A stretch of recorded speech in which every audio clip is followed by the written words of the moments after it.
Nous en arrivons au vœu 188, présenté par Daniel Simonet.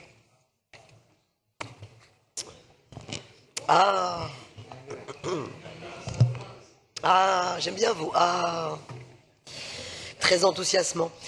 Écoutez, ce vœu est donc relatif aux grands projets d'infrastructures de transport qui se font finalement sans les citoyens et les citoyennes et de manière absolument pas cohérente. Il s'agit de plusieurs projets. On est face à des grands projets, qu'il s'agisse du Charles de Gaulle Express, qu'il s'agisse du Grand Paris Express ou d'autres lignes comme la ligne 17, et finalement qui reflètent véritablement la mise en concurrence des territoires et une conception de l'aménagement du territoire extrêmement libérale, quoi. Alors ces grands projets sont liés.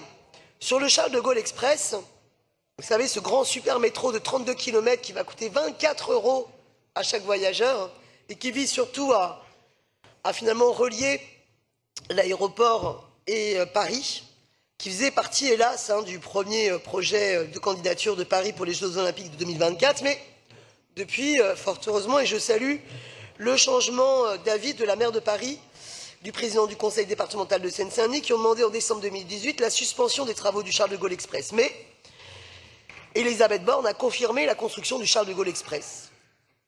Sur le chantier du super métro du Grand Paris Express, on sait qu'il est confronté à des dérapages financiers, des suspicions de favoritisme. Il a été épinglé par la Cour des comptes et il est face à des dérives de coûts complètement aberrants. Et vous avez également d'autres projets comme la ligne 17 qui vise surtout à relier Europa City, alors qu'Europa City est un méga projet complètement aberrant, anti-écologique, de grands centres commerciaux. On a déjà eu l'occasion d'en parler, et qui va à l'encontre des terres agricoles. Donc on est face à des grands projets qui ne se posent pas la question de comment on facilite les transports du quotidien et les transports de toutes celles et ceux qui se déplacent pour aller au travail, pour leur vie quotidienne, mais on fait des grands projets d'aménagement qui vont en plus aggraver la spéculation. Donc je demande la mise à plat de ces grands projets, je demande qu'on arrête des financements séparés de ces grands projets et qu'on repense complètement la gouvernance pour que les citoyens soient au cœur de la décision de ces politiques-là et que repense cela dans le cadre de Paris-France Mobilité. Merci Daniel Simonet. La parole est à Jean-Louis Missica. Bien, j'avoue que je n'ai pas tout compris dans ce vœu.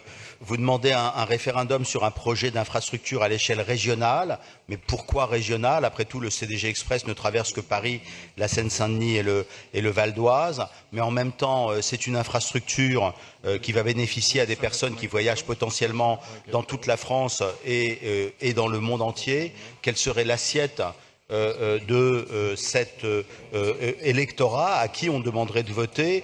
On a une expérience de vote sur une infrastructure à Notre-Dame-des-Landes qui devrait nous servir de leçon, puisque je vous rappelle quand même que le vote avait été en faveur de l'infrastructure et que, in fine, cette infrastructure n'a pas été construite. Quel que soit le périmètre retenu, le résultat du référendum sera toujours contesté. Quant à une transformation de la gouvernance de la mobilité en Île-de-France, vous n'ignorez pas, cher Daniel Simonet, que je partage cet objectif. Nous l'avons d'ailleurs écrit avec mes collègues Emmanuel Grégoire et Christophe Najdovski dans notre rapport sur les transports dans le Grand Paris. Néanmoins, la méthode que vous proposez n'est pas la bonne à mon avis. Je crois que nous devons peser dans le débat parlementaire sur la mobilité pour obtenir une authentique gouvernance partagée de la mobilité, ce qui n'est pas le cas aujourd'hui, et nous devons essayer d'obtenir que la métropole devienne une autorité organisatrice de la mobilité de second rang. Je vous propose de bien vouloir retirer votre vœu, sinon j'émettrai un avis défavorable. Merci Jean-Louis Missica. Est-ce que vous retirez votre vœu, Daniel Simonet? Vous ne le retirez pas. Il y a une demande d'explication de vote? Très bien. Donc je mets aux voix ce vœu 188 avec un avis défavorable de l'exécutif. Qui est pour, qui est contre? Il est rejeté.